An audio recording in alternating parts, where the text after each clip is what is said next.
Hello friend, स्वागत है आपका एनक्यू स्टडी यूट्यूब चैनल पर।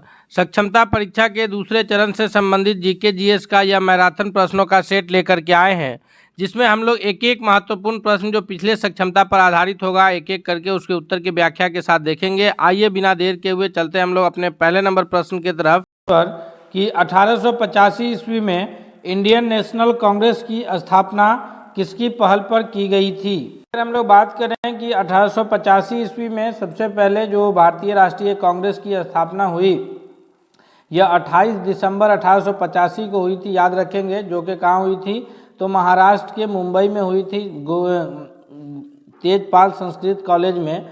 और ये जो स्थापना हुई, ये सबसे पहले जो इसकी पहल किए थे एओ ह्यूम यानी एलन ऑक्टेवियन ह्यूम के द्वारा किया गया था।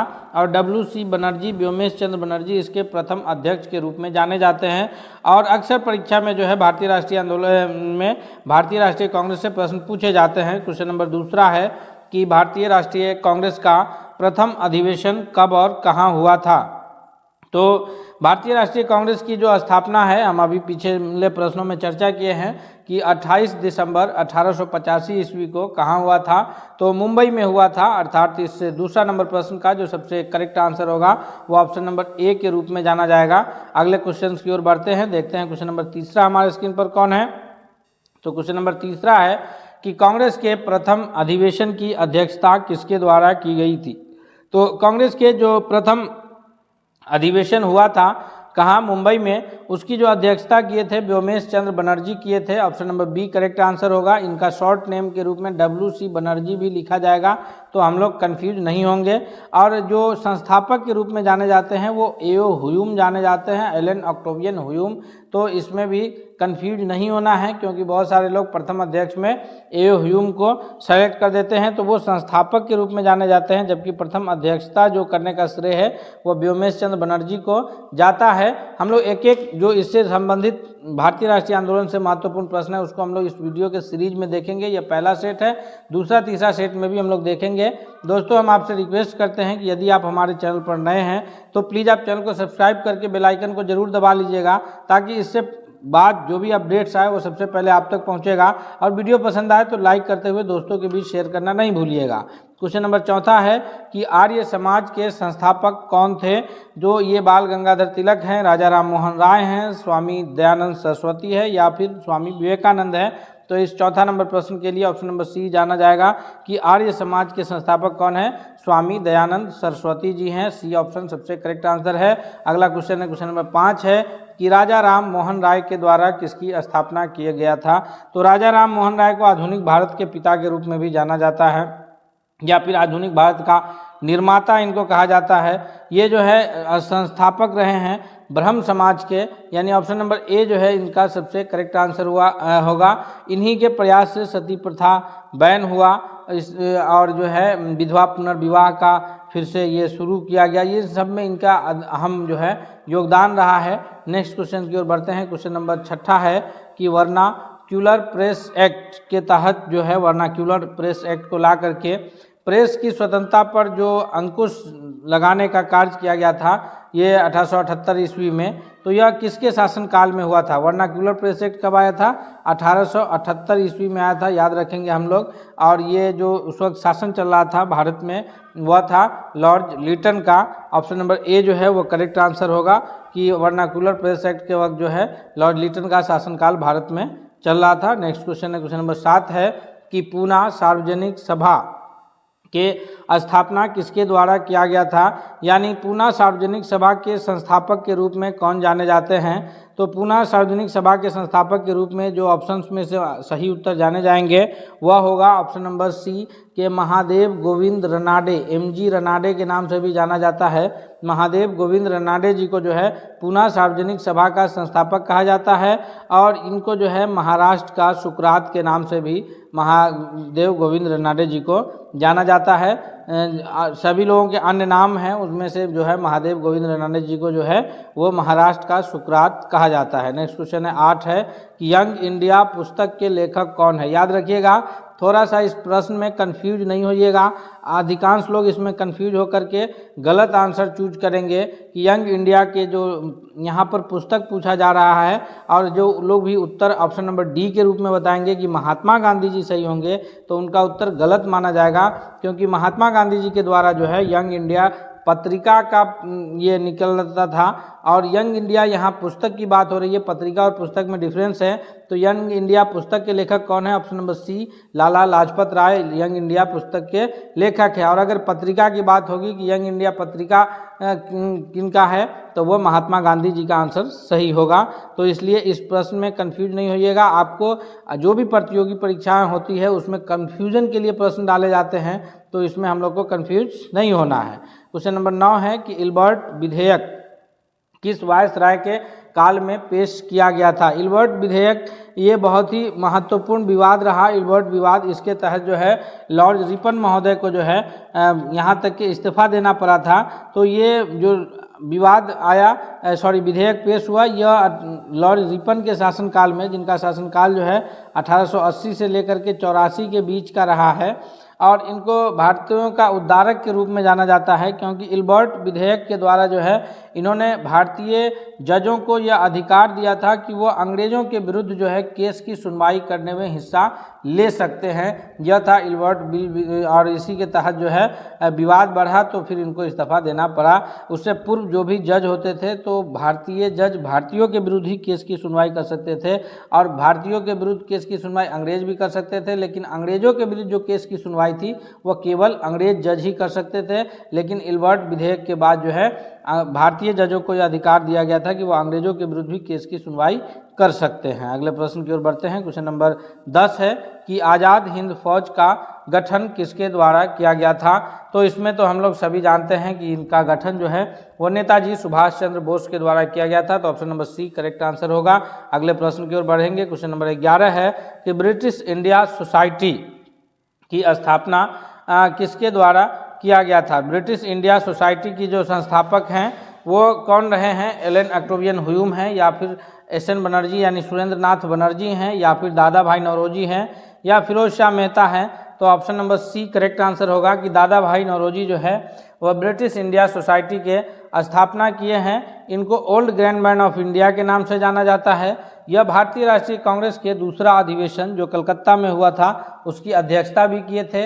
यानी भारतीय राष्ट्रीय कांग्रेस के प्रथम पारसी अध्यक्ष कहिए या दूसरे अध्यक्ष कहिए, जो कि 1886 ईस्वी कलकत्ता में हुआ, तो उसकी अध्यक्षता इन्होंने ही किए थे। तो अगले प्रश्न की ओर बढ़ते हैं हम लोग। नेक्स्ट क्वेश्चन है, क्वेश्चन नंबर 12 है कि भारत सेवक समाज यानी इंडियन सिविल सोसाइटी की स्थापना कौन किए थे? इंडियन सिविल सोसाइटी या भारत सेवक समाज के संस्थापक कौन रहे हैं? जी, हमसे पहले अगर आप लोग प्रश्नों का उत्तर कर पा रहे हैं तो दोस्तों आप कमेंट करके उत्तर जरूर बताइएगा कि भारतीय सेवक समाज के संस्थापक कौन थे। तो इस 12वां नंबर प्रश्न का जो सही उत्तर है वह है गोपाल कृष्ण गोखले, जो कि महात्मा गांधी जी के राजनीतिक गुरु के रूप में जाने जाते हैं। इन्होंने भारतीय सेवक समाज की स्थापना किए थे। क्वेश्चन नंबर 13 की ओर बढ़ते हैं कि भारत में उग्र राष्ट्रीयता के उदय का कारण क्या था? जी, तो ये जो भारत का अगर हम लोग इतिहास पढ़ते हैं भारतीय राष्ट्रीय आंदोलन को, तो 1885 से लेकर के 1905 तक का जो काल आता है यह उदारवादी चरण के नाम से जाना जाता है। लेकिन 1905 से लेकर के 15 तक के काल में जो है यह थोड़ा सा उग्र राष्ट्रीयता की भावनाएं बढ़ी थी।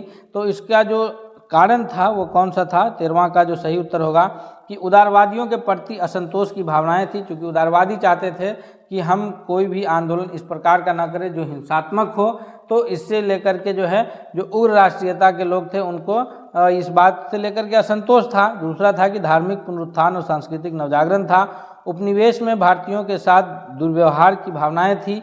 इन सभी के कारण की वजह से जो है उग्र राष्ट्रीयता को ये बल मिला। यानी option number D correct answer होगा। लास्ट में जो है ये 1905 में बंगाल विभाजन होता है, उसके पश्चात समझिए तो है उग्र राष्ट्रीयता की आंदोलन और बढ़ जाता है। नेक्स्ट क्वेश्चन की ओर बढ़ते हैं। अगला प्रश्न बंगाल विभाजन से ही संबंधित है कि 1905 में बंगाल विभाजन किसके द्वारा किया गया था? 1905 में बंगाल को जो है दो बंगाल के रूप में बांट दिया गया था। एक जो है पूर्वी बंगाल और दूसरा जो है पश्चिम बंगाल। पश्चिम बंगाल में जो है बिहार, उड़ीसा और झारखंड भी कह सकते हैं हम लोग, क्योंकि झारखंड तो बिहार से 2000 में कटा है। तो बिहार, उड़ीसा और झारखंड एक साथ पश्चिम बंगाल में था, और पूर्वी बंगाल में जो है पूर्वी बंगाल प्लस असम, ये 2 राज्य थे। पूर्वी बंगाल 1947 में जब पाकिस्तान का बंटवारा हुआ तो पूर्वी पाकिस्तान बना, और फिर 1971 ईस्वी में जो है जाकर के वह पूर्वी पाकिस्तान से अभी वर्तमान में बांग्लादेश है। और पश्चिम बंगाल जो है वो पश्चिम बंगाल, बिहार, उड़ीसा और झारखंड ये सम्मिलित रूप से थे। बाद में बिहार 1912 में बंगाल से अलग हुआ, फिर 1936 में बिहार से उड़ीसा राज्य अलग हुआ, फिर 15 नवंबर 2000 को बिहार से झारखंड राज्य अलग हुआ। और हालांकि 1905 में जो लॉर्ड कर्जन महोदय के द्वारा इसका विभाजन किया गया था, option number B correct answer होगा। तो उसके पश्चात फिर पुनः 1911 ईस्वी में दोनों को इकट्ठा कर दिया गया था, लेकिन 1912 में फिर जो है बिहार अलग हो गया बंगाल से, और बिहार से 1936 में उड़ीसा अलग हुआ, और बिहार से जो है 15 नवंबर 2000 को फिर ये झारखंड राज्य अलग हो गया, याद रखेंगे। नेक्स्ट क्वेश्चन है कि उग्र राष्ट्रवादियों का साधन क्या था। तो उग्र राष्ट्रवादी जो है वो इन सभी साधन उनके प्रमुख थे, यानी वो बहिष्कार भी कर रहे थे, और बहिष्कार के साथ साथ स्वदेशी को अपना भी रहे थे। चूँकि बंगाल विभाजन के पश्चात जो आंदोलन सबसे ज़्यादा ये रहा वह स्वदेशी आंदोलन ही था। तो उग्र राष्ट्रवादी के साधन में बहिष्कार, स्वदेशी और राष्ट्रीय शिक्षा ये सभी शामिल होंगे। अब ध्यान दीजिएगा, अब जो प्रश्न आए हैं हमारे स्क्रीन पर यह ज्योग्राफी से रिलेटेड प्रश्न है, इसलिए हम आपसे एक बार फिर से रिक्वेस्ट करेंगे कि यदि दोस्तों आप हमारे चैनल पर नए हैं तो प्लीज़ चैनल को जरूर सब्सक्राइब करके बेल आइकन को दबा लीजिएगा, और साथ ही साथ वीडियो पसंद आ रहा है तो आप लाइक करके दोस्तों के बीच जरूर शेयर कीजिएगा। क्वेश्चन नंबर 16 है कि निम्नलिखित में से कौन से ग्रहों के चारों ओर घूमने वाले उपग्रह नहीं है, यानी जो 8 ग्रह है उनमें से किन ग्रहों के पास अपना उपग्रह नहीं है। जैसे पृथ्वी के पास अपना एक प्राकृतिक उपग्रह चंद्रमा है, उसी प्रकार अन्य के पास भी उपग्रह है, लेकिन किस ग्रह के पास अपना कोई उपग्रह नहीं है। तो इसका जो सही उत्तर होगा 16वां नंबर प्रश्न के लिए वह हो जाएगा ऑप्शन नंबर बी के बुध तथा शुक्र ग्रह के पास अपना कोई उपग्रह नहीं है। नेक्स्ट क्वेश्चन की ओर बढ़ते हैं। क्वेश्चन नंबर 17 है कि सूर्य तथा पृथ्वी के निकटतम ग्रह क्रम से कौन कौन से हैं। सूर्य के निकट कौन से ग्रह है और पृथ्वी के निकट कौन से ग्रह है। तो सूर्य का जो सबसे निकटतम ग्रह है, यानी सूर्य के सबसे करीब वाला जो ग्रह है वह बुध है, और पृथ्वी के जो सबसे करीब वाला ग्रह है वह कौन सा है, तो वह ग्रह है शुक्र ग्रह। तो ऑप्शन कौन हो जाएगा सही उत्तर के रूप में 17वां नंबर क्वेश्चन का ऑप्शन नंबर ए। चूंकि बी क्यों नहीं होगा, तो पहले सूर्य फिर पृथ्वी पूछा जा रहा है, तो पहले बुध फिर शुक्र होगा, याद रखिएगा, क्योंकि आपको ऑप्शंस में भी कंफ्यूज किया जाएगा। सामान्य अध्ययन में इसी प्रकार से कंफ्यूजन वाले प्रश्न आते हैं, तो उसमें कंफ्यूज नहीं होना है। सूर्य तथा पृथ्वी का निकटतम ग्रह कौन कौन से है, तो सूर्य का निकटतम बुध और पृथ्वी का निकटतम शुक्र, अर्थात ऑप्शन नंबर ए सही उत्तर। नेक्स्ट क्वेश्चन है क्वेश्चन नंबर 18 है कि निम्नलिखित में से किस एक को भोर का तारा कहा जाता है, यानी कौन सा ग्रह जो है, ये 18वां नंबर प्रश्न का सही उत्तर क्या होगा कि कौन सा ग्रह भोर का तारा कहलाता है। तो इसका सही उत्तर ऑप्शन नंबर बी के रूप में जाना जाएगा कि शुक्र ग्रह को जो है वो भोर का तारा के नाम से भी जाना जाता है। नेक्स्ट है क्वेश्चन नंबर 19 है कि सूर्य से बढ़ती दूरी के अनुसार ग्रहों का निम्न में से कौन सा क्रम सही है, यानी सबसे निकटतम ग्रह तो बुध है, हम सभी जानते हैं, और तीसरा नंबर पर याद रखिएगा ताकि आसान होगा आपको बनाना, तीसरा नंबर पर जो ग्रह है वह हमारी पृथ्वी है सूर्य के बढ़ती दूरी के हिसाब से। बुध के बाद शुक्र, शुक्र के बाद पृथ्वी और पृथ्वी के बाद मंगल। इस प्रकार जो करेक्ट आंसर है वो ऑप्शन नंबर ए हो जाएगा कि जो सूर्य की दूरी के हिसाब से बढ़ते हुए ग्रह हैं, तो सूर्य के सबसे करीब वाला ग्रह बुध ग्रह, उसके बाद शुक्र ग्रह, फिर पृथ्वी ग्रह, फिर मंगल ग्रह। ऑप्शन नंबर ए इसका सही उत्तर है। नेक्स्ट क्वेश्चन है 20 है कि पृथ्वी की ओर बढ़ती दूरी के हिसाब से ग्रहों की संख्या कौन सी है। पृथ्वी से बढ़ती दूरी, यानी पृथ्वी को अगर सेंटर मान करके हम देखें तो पृथ्वी के बाद बढ़ती दूरी के हिसाब से कौन सा ग्रह हो जाएगा, तो शुक्र, मंगल, बृहस्पति और शुक्र, मंगल, बुध और बृहस्पति, यानी इस प्रकार से इसका जो सही उत्तर ऑप्शन नंबर बी के रूप में जाना जाएगा 20वां नंबर प्रश्न का।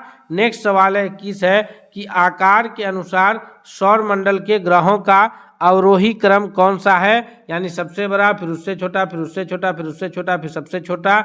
तो तो इस प्रकार अगर हम लोग ध्यान से देखें तो जो ये सौर मंडल का सबसे बड़ा ग्रह है वह बृहस्पति है, सबसे छोटा ग्रह है वह बुध है। याद रखिएगा, सौर मंडल का सबसे बड़ा ग्रह बृहस्पति, सबसे छोटा ग्रह बुध।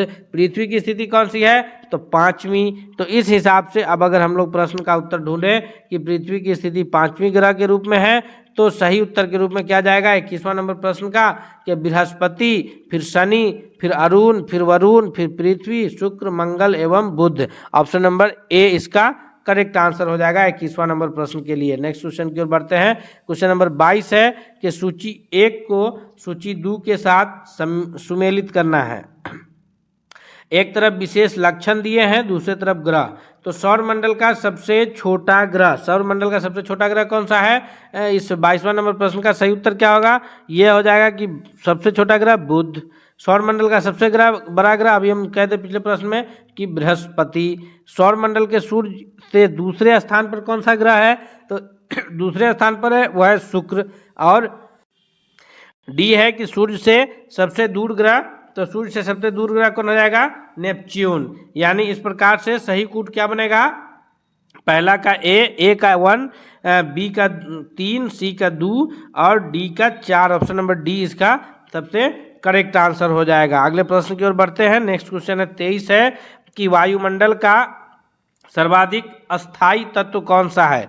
ध्यान से सुनिएगा, सर्वाधिक अस्थाई तत्व कौन सा है? सबसे अधिक अगर बात की जाती तो सबसे अधिक तो वायुमंडल में नाइट्रोजन पाया जाता है, कितना परसेंट? 78%। उसके बाद ऑक्सीजन है, कितना परसेंट? 21%। CO2 यानी कार्बन डाइऑक्साइड कितना परसेंट? 0.03%। लेकिन इन सब के अतिरिक्त सर्वाधिक अस्थाई तत्व पूछा जा रहा है, तो इसमें ऑप्शन नंबर डी हो जाएगा कि वह है जलवाष्प, जो कि सर्वाधिक अस्थाई तत्व है जो वायुमंडल में पाया जाता है। अगला प्रश्न की ओर बढ़ते हैं। 24 है कि वायुमंडल में सर्वाधिक मात्रा में विद्यमान अक्रिय गैस, यानी जो वैसे गैस जो जिसके बाहरी कक्षाओं में 8 इलेक्ट्रॉन होते हैं और वह किसी भी प्रकार की रासायनिक अभिक्रिया में हिस्सा नहीं लेते हैं, तो वह गैस कौन कौन सी वह गैस है जो वायुमंडल के बाहरी कक्षाओं में वायुमंडल में सर्वाधिक मात्रा में वह कौन सी गैस पाई जाती है जो अक्रिय गैस है, यानी जो हिस्सा किसी भी अभिक्रिया में नहीं लेती है? तो सही जवाब है ऑप्शन नंबर ए कि वह आर्गन गैस है जो वायुमंडल में अधिक मात्रा में तो पाई जाती है लेकिन किसी भी ये में अभिक्रिया में हिस्सा नहीं लेती है। 25वां है कि निम्नलिखित में से कौन सा युग्म वायुमंडल की गैसों की बढ़ती मात्रा को दर्शाता है? तो वायुमंडल की गैसों की बढ़ती मात्रा को दर्शाना है, तो बढ़ती मात्रा में सबसे अंत में कौन होगा? ऑक्सीजन होगा, क्योंकि सबसे अधिक कौन सी गैस है? ऑक्सीजन है। सबसे अधिक जो गैस है वो नाइट्रोजन है, तो सबसे अंत में नाइट्रोजन होगा। माफ़ी चाहते हैं, सबसे अंत में कौन होगा? नाइट्रोजन, क्योंकि नाइट्रोजन 78% है। तो बढ़ती मात्रा के हिसाब से अगर देखा जाए तो इन ऑप्शंस में ओजोन, उसके बाद फिर कार्बन डाइऑक्साइड, फिर ऑक्सीजन, फिर नाइट्रोजन, यानी option number A correct answer हो जाएगा। अगला प्रश्न की ओर बढ़ते हैं।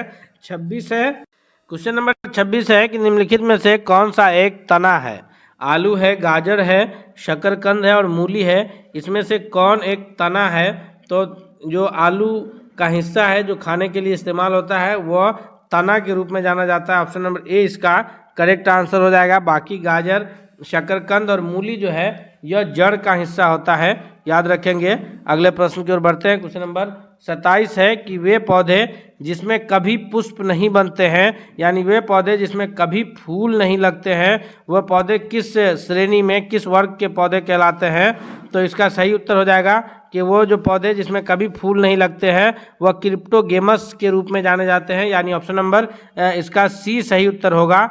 नेक्स्ट सवाल है क्वेश्चन नंबर 28 है कि जो पूर्ण पुष्प होता है, यानी जो पूरी तरह से फूल होता है, उसमें कौन कौन से हिस्से पाए जाते हैं? तो इसमें जो है ये पुमंग और ज्यांग तथा बाह्य दल एवं दल, यानी ये सभी चारों चक्र उसमें पाए जाते हैं, तब वो जाकर के पूर्ण पुष्प कहलाता है, यानी ऑप्शन नंबर सी इसका करेक्ट आंसर हो जाएगा। नेक्स्ट है क्वेश्चन नंबर 29 है कि संसार का सबसे छोटा फूल कौन सा है? संसार का सबसे छोटा पुष्प कौन सा है? तो याद रखिएगा, संसार का जो सबसे छोटा पुष्प है वह उल्फिया है, ऑप्शन नंबर डी सही उत्तर होगा। लेकिन अगर आपसे क्वेश्चन को उलट के पूछा जाए कि सबसे बड़ा पुष्प, तो वो रैफ्लेसिया है, यानी ऑप्शन नंबर ए फिर सही उत्तर होगा। नेक्स्ट सवाल की ओर बढ़ते हैं। क्वेश्चन नंबर 30 है कि आभासी फल का उदाहरण कौन सा है, यानी फॉल्स फ्रूट का जो उदाहरण है वह इसमें से कौन सा है।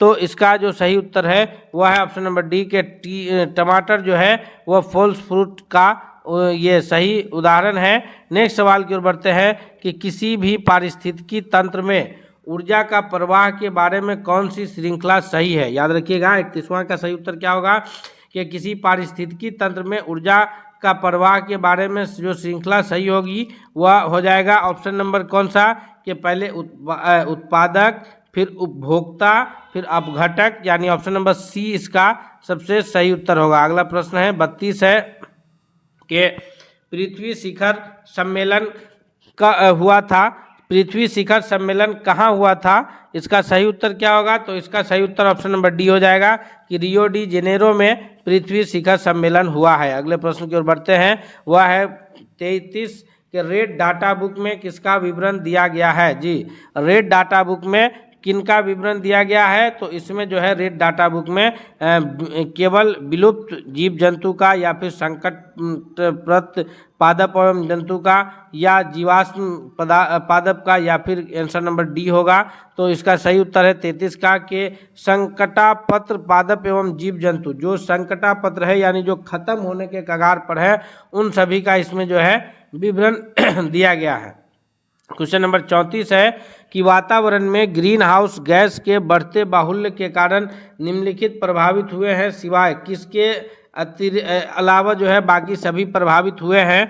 तो इसका सही उत्तर हो जाएगा कि ऑक्सीजन निषेचन के अलावा बाकी सभी को प्रभाव हुआ है, यानी भूमंडलीय गर्मी बढ़ी है, समताप मंडल में ओजोन की परत को उसे अवक्षय हुआ है, यानी उसको नुकसान हुआ है, कार्बन डाइऑक्साइड में बढ़ोतरी हुई है। ऑप्शन नंबर सी के अलावा सभी सही उत्तर हो जाएगा। क्वेश्चन नंबर 35 है कि शरीर की सर्वाधिक प्रबल अस्थि कौन सी है, यानी शरीर की जो सबसे मजबूत हड्डी है मानव शरीर की वह कौन सी है। तो इसका जो सबसे सही जवाब होगा 35वां नंबर सवाल का वह बी हो जाएगा कि जबड़े की हड्डी जो है वो सबसे मजबूत हड्डी के रूप में जानी जाती है। ऑप्शन नंबर बी इसका सबसे करेक्ट आंसर होगा। 36 है जो कि भारतीय संविधान से संबंधित प्रश्न है। दोस्तों हम आपसे एक बार फिर से रिक्वेस्ट करते हैं कि यदि आप हमारे चैनल पर नए हैं तो सब्सक्राइब करते हुए बेल आइकन को जरूर दबा लीजिएगा, और आप अंत में कमेंट करके जरूर बताइएगा कि वीडियो आपका किस हद तक फायदेमंद साबित रहा और कितना प्रश्न का आंसर आप कर पाए हैं। क्वेश्चन नंबर 36 है कि धार्मिक स्वतंत्रता के अधिकार में संविधान के अंतर्गत सम्मिलित कौन कौन सी बातों को किया गया है, यानी जो धार्मिक स्वतंत्रता का अधिकार जो भारतीय संविधान के स्वतंत्रता के अधिकार के अंतर्गत दिए गए हैं, उसमें धर्म प्रचार करने का अधिकार है, सिखों को कृपाण धारण करने एवं रखने का अधिकार है, राज्यों का समाज धर्म विधि निर्माण का अधिकार है, फिर आगे है कि धार्मिक निकायों का लोगों को धर्म परिवर्तन कराने का अधिकार। तो चौथा तो किसी भी हद से सही नहीं होगा कि धर्म परिवर्तन कराने का अधिकार तो किसी को भी प्राप्त नहीं है। तो यानी ऑप्शन नंबर पहला, दूसरा और तीसरा करेक्ट आंसर हो जाएगा कि धर्म प्रचार करने का अधिकार सभी धर्म को प्राप्त है, सिखों को कृपाण धारण करने का अधिकार प्राप्त है, तथा राज्यों का समाज सुधारक विधि निर्माण का अधिकार प्राप्त है, लेकिन किसी भी धार्मिक निकायों को लोगों को धर्म परिवर्तन कराने का अधिकार प्राप्त नहीं है। अब अगले प्रश्न की ओर बढ़ते हैं। क्वेश्चन नंबर 37 है कि संविधान द्वारा प्रदत्त धार्मिक अधिकारों पर राज्य किन आधारों पर प्रतिबंध लगा सकता है। पहला, स्वास्थ्य के आधार पर, सदाचार के आधार पर, लोक व्यवस्था के आधार पर। सही उत्तर कूट के रूप में हमें देना है। 37वां नंबर प्रश्न का जो सही उत्तर है ऑप्शन नंबर डी है कि वह तीनों आधार पर राज्य चाहे तो अधिकार प्रतिबंध लगा सकता है। क्या कर रहा है कि संविधान द्वारा प्रदत्त धार्मिक अधिकार, यानी भारतीय संविधान के अनुसार जो अधिकार मिले हैं उसमें जो धार्मिक स्वतंत्रता का अधिकार है तो उसमें किस आधार पर लगा सकता है। तो स्वास्थ्य के आधार पर, यानी अगर स्वास्थ्य के प्रतिकूल कोई कार्य हो रहा है तो उस पर राज्य प्रतिबंध लगा सकता है। सदाचार पर या लोक व्यवस्था में अगर किसी प्रकार की कोई परेशानी हो रही है उससे, तो उस पर भी सरकार प्रतिबंध राज्य प्रतिबंध लगा सकती है। क्वेश्चन नंबर 38 है कि यदि किसी सामान्य विधेयक पर राज्यसभा और लोकसभा के बीच गतिरोध आता है तो उसका समाधान कौन करेगा। तो किसी भी विधेयक को लेकर के अगर लोकसभा और राज्यसभा में किसी भी प्रकार का अगर कोई ये आ जा रहा है, गतिरोध हो जा रहा है, दोनों को एक दूसरे के प्रति ये हो जा रहा है, तो फिर वहाँ पर संसद की संयुक्त बैठक होती है और संसद की संयुक्त बैठक में उसका समाधान होता है। संसद की संयुक्त बैठक की अध्यक्षता कौन करते हैं। तो संसद की संयुक्त बैठक की जो अध्यक्षता है वो लोकसभा के अध्यक्ष करेंगे और अगर वो उपस्थित नहीं है तो उसके उपाध्यक्ष महोदय के द्वारा किया जाता है। अगले प्रश्न की ओर बढ़ते हैं। क्वेश्चन नंबर 39 देखते हैं कि मूलभूत संविधान में कौन से भाग में राज्य के लोक कल्याण की संकल्पना सम्मिलित की गई है। 39वां नंबर प्रश्न का सही उत्तर क्या होगा। तो मूलभूत संविधान के कौन से भाग में राज्य के लोक कल्याण की संकल्पना सम्मिलित है। सही उत्तर हो जाएगा ऑप्शन नंबर डी कि राज्य के नीति निर्देशक तत्व जो कि भाग 4 और अनुच्छेद 36 से 51 तक है। इसका किसमें चर्चा है। भारत राज्य के नीति निर्देशक तत्वों का भारतीय संविधान के भाग 4 में और अनुच्छेद 36 से 51 के बीच, और इसमें जो है मूलभूत संविधान में लोक कल्याण के सम्मिलित किया गया है। नेक्स्ट सवाल है 40 है कि निम्नलिखित में से कौन सा राज्य नीति का निर्देशक सिद्धांत नहीं है। राज्य नीति का निर्देशक सिद्धांत इनमें से कौन नहीं है। तो 40वां नंबर प्रश्न का जो सही उत्तर होगा अंतर्राष्ट्रीय शांति को प्रोत्साहन ये होगा। 14 वर्ष के बच्चों के लिए निःशुल्क एवं अनिवार्य शिक्षा प्रदान करना ये राज्य के नीति निर्देशक में शामिल है। गोवध निषेध यह भी शामिल है। यानी ऑप्शन नंबर डी जो है कि निजी संपत्ति जो है यह राज्य के नीति निर्देशक तत्व में शामिल नहीं। हम लोग 40 महत्वपूर्ण प्रश्नों को इसमें कवर किए हैं जो कि आपके आने वाले परीक्षा की दृष्टि से लाभकारी साबित होगा। इसलिए आपसे रिक्वेस्ट है कि यदि आप हमारे चैनल पर नए हैं तो प्लीज़ चैनल को सब्सक्राइब करते हुए बेल आइकन को जरूर दबाइएगा। साथ ही साथ वीडियो पसंद आ रहा है तो लाइक करते हुए दोस्तों के बीच शेयर कीजिए। मिलते हैं अगले सेट के साथ, तब तक के लिए धन्यवाद।